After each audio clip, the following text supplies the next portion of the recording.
કા તુલસી બાપુ કુવે શું કરો છો? હું જો ને આ તડપપ હવે વરસાદ આપણે બંધ થઈ ગયો છે એટલે આ કાટનો ખાઈ ગયો હોય એટલે ઓઇલિંગ બોઇલિંગ મૂકી ને ફેરવીને જોઉં છું. કેમ કે હવે આપણે 8 મહિના સુધી આમને પડ્યું રે એટલે કાટ નો ખાઈ જાય. આ તડપપ છે. પછી પેલા આપડા કૂવો હતો આજથી 10 વર્ષ પહેલા 10-12 વર્ષ પહેલા આપણે આ મશીન હાંકતા. જો આ મશીન છે. એ વખતે લીંબુ કઈ સોંપેલા હતા નહીં અને એ વખતે આપણે બેઠક વાળો પંખો મૂકેલો હતો કૂવાની અંદર. પછી ચોમાસામાં વરસાદ ચાલુ રે પછી વરસાદ બંધ થઈ જાય શિયાળો આવે એટલે આપણે પંખા વારા ઘડીએ 2-3 વાર અધ્ધર લેવા પડતા. પછી અમે આ તડપપ ગોત્યો. આ જૂનામાંથી લીધો છે અને 70 ફૂટ લેન છે અને આ ખાલી તડપપ અમે 30,000 માં એ વખતે 30,000 માં લીધેલો અને સેકન્ડમાંથી. તે પછી પાછું અમારે લાઇટનું કનેક્શન પાસ થઈ ગયું. પછી મોટર આવી ગઈ એટલે આ તડપપ ને એવું બધું પડ્યું રહ્યું. અને જો હું તમને મશીન બતાવું. આપણે આ પહેલાનું આ મશીન છે હેન્ડલ થી ચાલુ કરવાનું.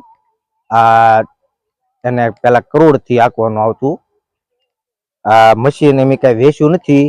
એમાં એવું છે ગ્રાહક તો ઘણા આવતા હતા મશીન ના પણ એમ વેચ્યું શું કામ નહીં કે આપણે જે ઓલો વાવાઝોડું થયું ને આજથી 100 વર્ષ પહેલા તો એ 1.5 મહિનો સખત લાઇટ નહોતી આવી અમારી વાડીએ.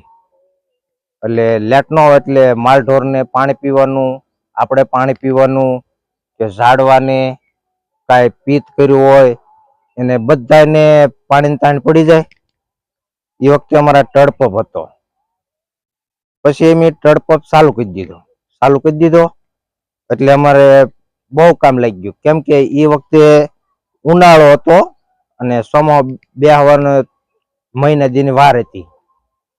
પછી મેં તડપપ ચાલુ કર્યો. એ કેવી રીતે કે વરસાદ થયો, વાવાઝોડામાં વરસાદ થયો એટલે શેકડામડું ભરાઈ ગયું. એટલે અહીંયા નેરા પડખે અમારો બહુ ઊંડો ખાડો છે એ ભરાઈ ગયો. એટલે કુવામાં નિજારા ચાલુ થઈ ગયા એટલે કુવો 30 ફૂટ 35 ફૂટ ભરાઈ ગયો. એટલે અમારા તડપપ કાયમ લાગી ગયો. અમે મશીન થી 3 થી 4 દિવસ સખત મશીન ચાલુ રાખ્યું. અને આ લીંબુના ઝાડવા એ વખતે નાના હતા. લીંબુ પી ગયા. પછી અમારે હોદ છે એ હોદ ભરી લેવી એટલે માણસો બધું પાણી ભરવા આવે, પીવા માટે કામ લાગે. અને આ તડપપ બહુ કામ લાગી ગયો. પછી તો ગરાગ ભંગારવાળા ને ઘણા મશીન ને એવું બધું માગતા ભંગારવાળા. મેં કીધું હવે અમારે કાંઈ વેચવો નથી. આ તડપપ ને મશીન તોય અમુક એવો સમય આવે એટલે અમારે આ કામ લાગે એટલે એ માટે એમ કઈ વેચ્યું નથી. એટલે અમુક વસ્તુ આપણે જૂનું જે હોય એ આપણને બહુ કામ લાગે. નકર આપણે જૂની વસ્તુ અમુક વેચી દેવી તો પહટાવા થાય. ને જો આ તડપપ છે એ આટલું એમ ક્યારેક નવરા આવો હાથ ફેરો કરવી. અને અત્યારે હું આ ઓઇલ ને એવું મકવા આવ્યો છું. આમાં થોડુંક ઓઇલ એવું બધું નાખી દેવી એટલે ફ્રી રે બધું છે. જો અત્યારે આ તડપપ અત્યારે ફ્રીજ છે અને જો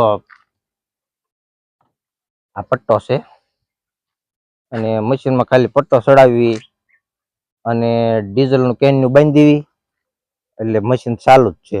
બધું કમ્પ્લીટ જ રાખવી. અને અત્યારે તો મોટર થઈ ગઈ એટલે કઈ વાંધો નહીં. તો હવે હાલો હું તમને હોદ બતાવું. હવે બોલો હાલે ઓલું કેન નું લીધું ને ઓઇલ નું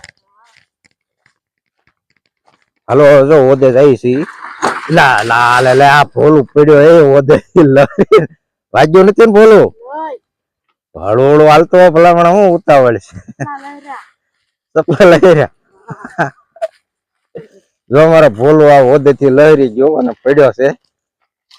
આપણે કઈ કાપતા નથી આ વિડીયોમાં, તમે મિત્રો જોજો અને થોડાક દાંત કાઢજો. જો હું તમને આ હોદ બતાવું, અમારો હોદ કેવો છે.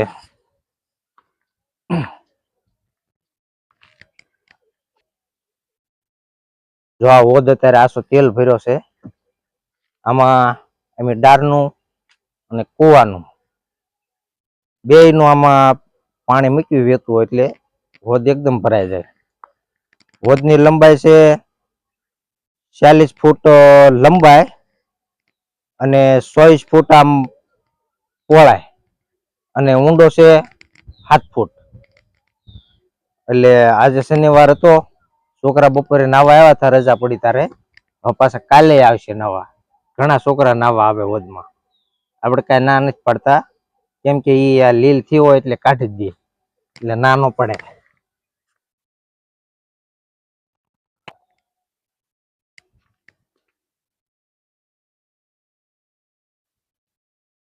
કાલ નાવાની મજા આવશે. આસો તેલ ભર્યો.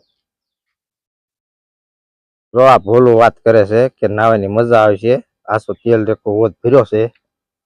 જુઓ ઝાડવા પાણીમાં બતાય ને એવો હોદ ભર્યો છે. પણ અત્યારે થોડીક લીલ ઉકળી છે એટલે ધ્યાનમાં ન આવે. કાલે આવડા આ બધા નાવા આવે ને પરજા એટલે આસો તેલ પાછો થઈ જાય. કાલ ભોલું સાફ કરી નાખજો હોદ. તો અમારી વાડીની આજુબાજુ પણ બગીચો બહુ રેડી છે, અને બગીચો જો આંબા છે, લીંબુ છે, સુંદર મસ્ત મજાનો બગીચો છે. હાલો હવે મિત્રો, અમારો વિડીયો ગમ્યો હોય તો લાઈક કરજો અને સબસ્ક્રાઈબ કરજો, અને કઈ આમાં ભૂલભાલ થઈ હોય તો માફ કરજો પાછા વિડીયોમાં. હલો આપણે જઈએ છીએ ઘરે.